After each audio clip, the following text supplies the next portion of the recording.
परम पूज्य कोड़ियारी से पधारे साहब जी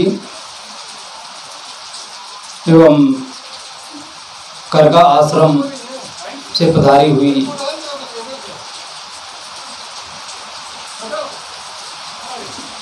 द्वे साध्वी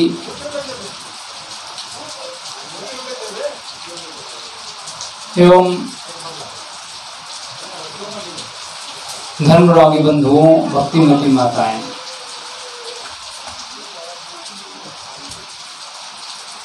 आइए एक भजन प्रस्तुत है। जगत में कोई न परमानेंट, जगत में कोई न परमानेंट, जगत में कोई न परमानेंट, जगत में कोई न परमानेंट। तेल चमेली चंदन साबुन, तेल चमेली चंदन साबुन, चाहे लगा लो सेंट, जगत में कोई न परमाने, जगत में कोई न परमाने, जगत में कोई न परमाने। आवागमन लगी दुनिया में, जगत है रेस्टोरेंट रे भाई, जगत है रेस्टोरेंट। आवागमन लगी दुनिया में, आवागमन लगी दुनिया में, जगत है रेस्टोरेंट रे भाई, जगत है रेस्टोरेंट। अंत समय में उड़ जाएंगे, अंत समय में उड़ जाएंगे तेरे तंबू टेंट, जगत में कोई न परमाने, जगत में कोई न परमाने, जगत में कोई न परमाने। तेल चमेली चंदन साबुन, तेल चमेली चंदन साबुन, चाहे लगा लो सेंट, जगत में कोई न परमाने, जगत में कोई न परमाने। हरिद्वार चाहे मथुरा काशी, घूमो दिल्ली कैंट रे भाई, घूमो दिल्ली के। हरिद्वार चाहे मथुरा काशी, घूमो दिल्ली कैंट रे भाई, घूमो दिल्ली के। मन पर नाम गुरु का राखो, मन पर नाम गुरु का राखो, चाहे धोती पैंट, जगत में कोई न परमाने, जगत में कोई न परमाने, जगत में कोई न परमाने। तेल चमेली चंदन साबुन, तेल चमेली चंदन साबुन, चाहे लगा लो सेंट, जगत में कोई न परमाने, जगत में कोई न परमाने, जगत में। राष्ट्रपति जरनल कर्नल हो, चाहे लेफ्टिनेंट प्राणी, चाहे डिप्टी। राष्ट्रपति जरनल कर्नल हो, चाहे डिप्टी प्राणी, चाहे लेफ्टिनेंट। काल सभी को खा जाएगा, काल सभी को खा जाएगा, लेडीज हो या जेंट्स, जगत में कोई न परमाने, जगत में कोई न परमाने, जगत में कोई न परमाने। तेल चमेली चंदन साबुन, तेल चमेली चंदन साबुन, चाहे लगा लो सेंट, जगत में कोई न परमाने। जगत में कोई न परमाने, जगत में कोई न परमाने। साधु संत के संगत कर लो, ये सच्ची गवर्नमेंट रे भाई, ये सच्ची गवर्नमेंट। साधु संत की संगत कर लो, ये सच्ची गवर्नमेंट रे भाई, ये सच्ची गवर्नमेंट। गुरु ब्रिज मोहन गुरु दफ्तर से, गुरु ब्रिज मोहन गुरु दफ्तर से, मत हो नायब सेंट। जगत में कोई न परमाने, जगत में कोई न परमाने, जगत में कोई न परमाने। तेल चमेली चंदन साबुन, तेल चमेली चंदन साबुन, चाहे लगा लो सेंट। जगत में कोई न परमाने, जगत में कोई न परमाने, जगत में कोई न परमाने, जगत में कोई न परमाने। बोलिए सद्गुरुदेव की जय। अभी हम सब बहुत देर से साहिब लोगों के विचार सुन कर रहे थे।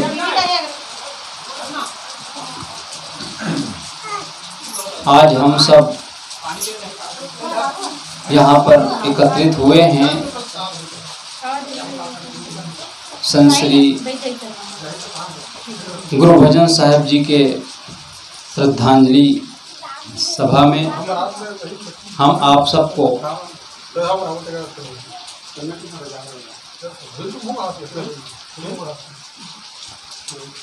यहाँ पर एक दूसरे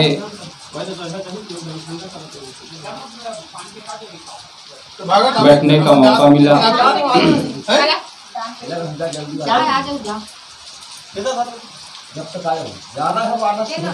2007 में जब मैं इलाहाबाद से मैं निकला था तो घूमते हुए मैं पहली बार महासमुंद आश्रम पहुंचा। करीब 12 बजे का समय था। आश्रम पहुंचा तो वहां पर गुरु भजन साहब जी मिले और एक और साहब जी थे। उस साहब का नाम क्या था? बूढ़े साहब थे। हाँ, कीर्ति साहब जी, वो भी मौजूद थे। वहां पहुंचते ही ऐसा लगा जबकि और कभी मिले नहीं थे, लेकिन मिले तो ऐसा लगा गुरु भजन साहब जी से कि और मिल चुके हैं।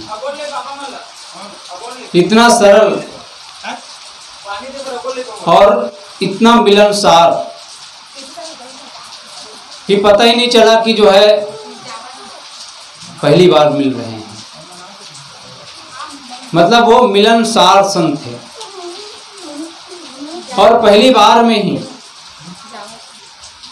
पता चला कि जो है संतों के सेवा भावी है। उसके अंदर कूट कूट करके सेवा भाव भरी हुई थी। कोई संत आते, कोई भक्त आते तो ऐसा उनको लगता था कि जो है क्या खिला दूं, क्या पिला दूं। उसके अंदर सेवा की भावना थी, संत लक्षण था, तो ये चीज़ मैंने उनमें पाया और वो चीज़ आज भी मैं नहीं भूल पाया। साहब जी ने बताया कि गुरबचन साहब जी के शरीर नहीं रहे, तो उनका मुझे स्मरण आ गया। उन्होंने जो किया, उन्होंने जो काम किया है वह काम प्रशंसनीय है और व्यक्ति कितने दिन जीता है महत्व तो इसका नहीं है।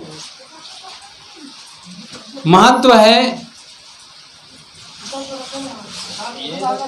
कि छोटे से उम्र में, कम उम्र में जो काम आदमी को करना चाहिए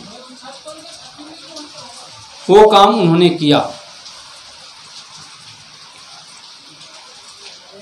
शरीर तो स्थिर नहीं है, शरीर को बचाया नहीं जा सकता। एक बार की बात है कि जिसको हम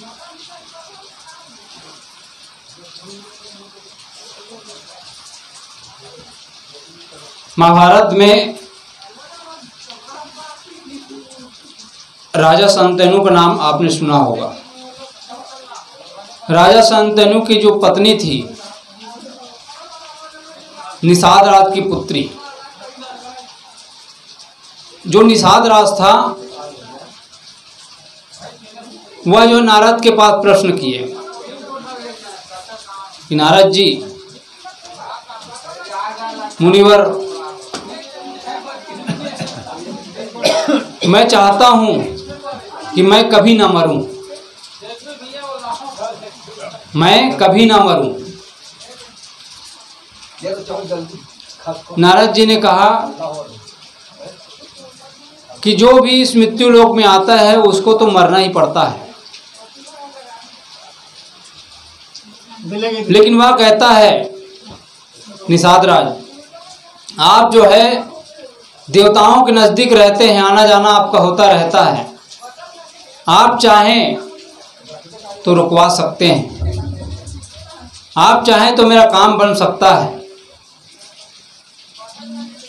तो इतने में नारद जी कहते हैं कि आपके जो बेटी का लड़का है महर्षि वेद व्यास, वो तो संतों के अंग संग ज़्यादा रहते हैं, उनसे आप सिफारिश करेंगे तो बहुत अच्छा रहेगा, काम बन जाएगा।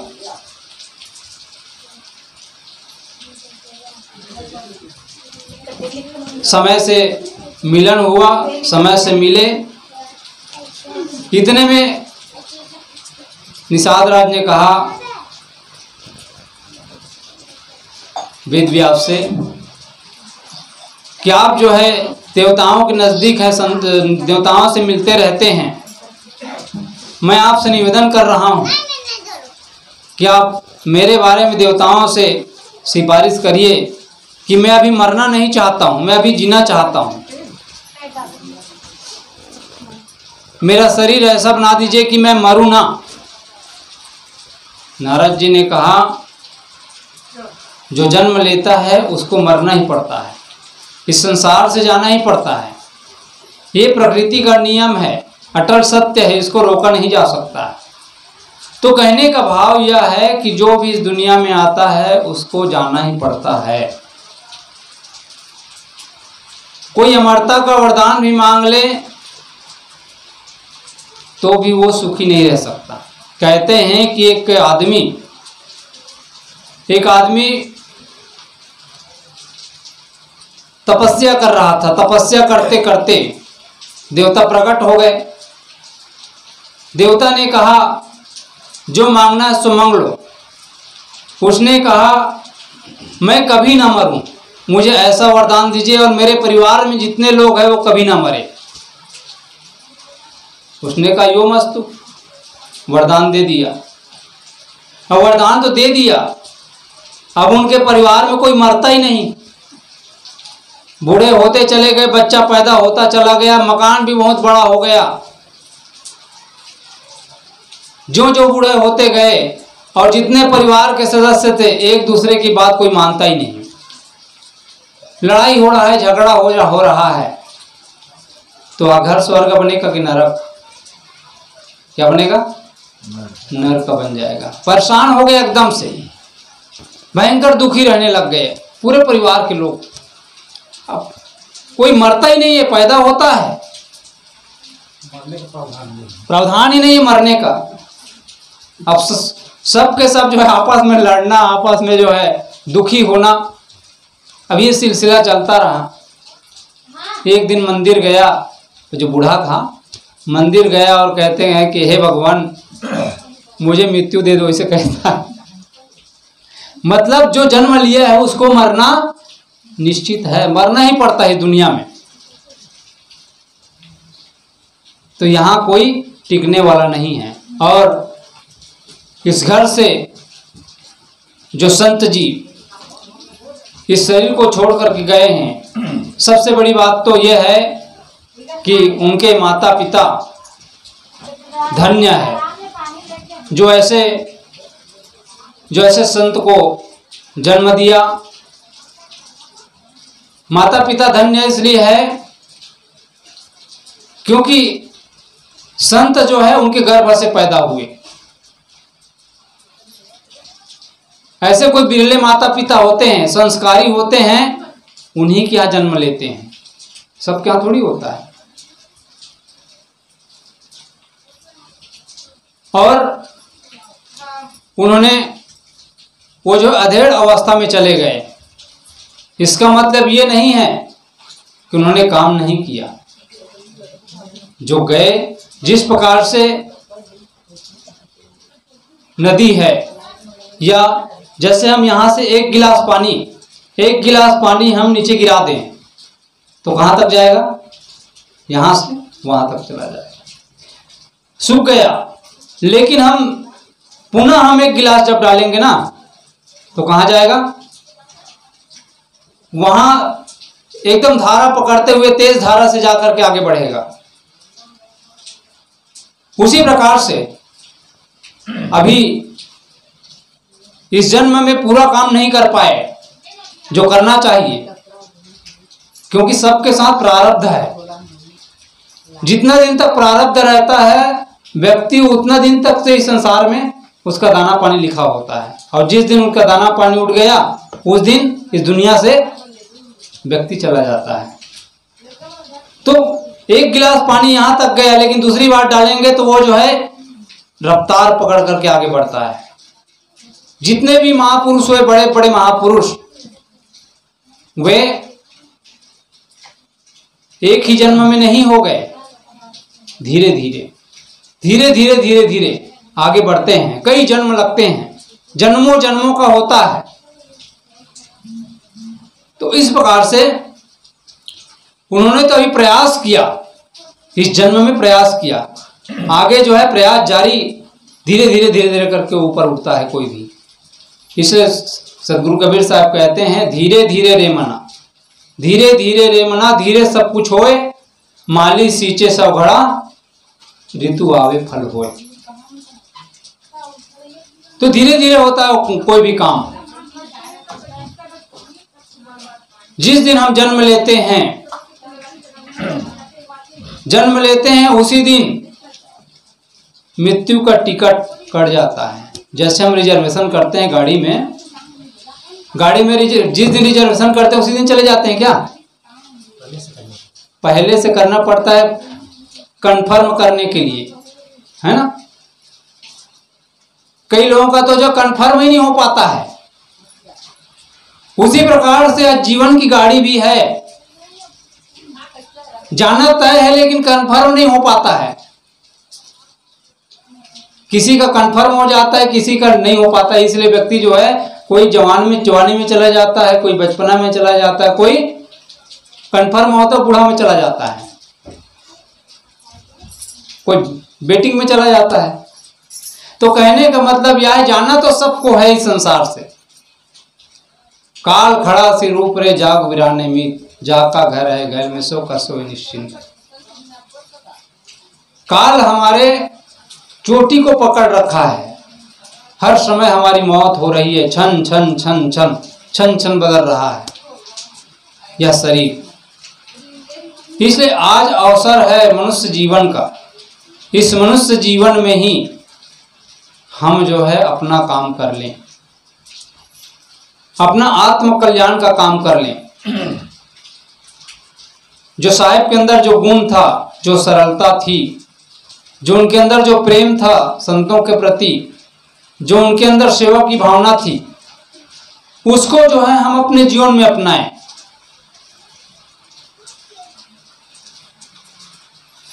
कोई भी व्यक्ति है, उसकी याद हम किस रूप में करते हैं? उनके गुणों के नाते। जब वो चीज महसूस होता है ना, तो फटाक से याद आ जाता है, वही उसकी थाती है। जितने भी महापुरुष हुए हम उसी रूप में जानते हैं। इसलिए हम आप सबको चाहिए कि उनके जो गुण है उनको हम अपने जीवन में अपनाएं, और यही सच्ची श्रद्धांजलि होगी। इसीलिए हम आप सबको चाहिए कि उनके जो कृत्य है, उनके गुण है, उनके आचरण है, उनके आचरण को हम अपनाएं। वो कहते हैं कि जो है याद आ गया, एक वेश्या थी। वेश्या ने पूछा कि आप कौन? उसने कहा मैं कभी बता दूंगा। जब अंत समय आया, मरने का समय आया, तो उन्होंने कहा कि मैं एक संत हूं।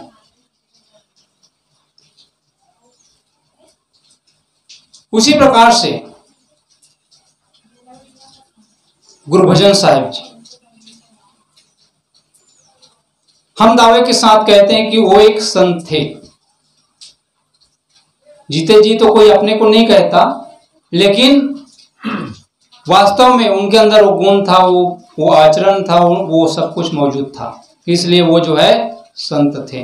तो मैं उनको श्रद्धांजलि समर्पित करते हुए अपनी वाणी को विराम देता हूँ। बोलिए सद्गुरुदेव की जय। साहिब बंदगी साहिब।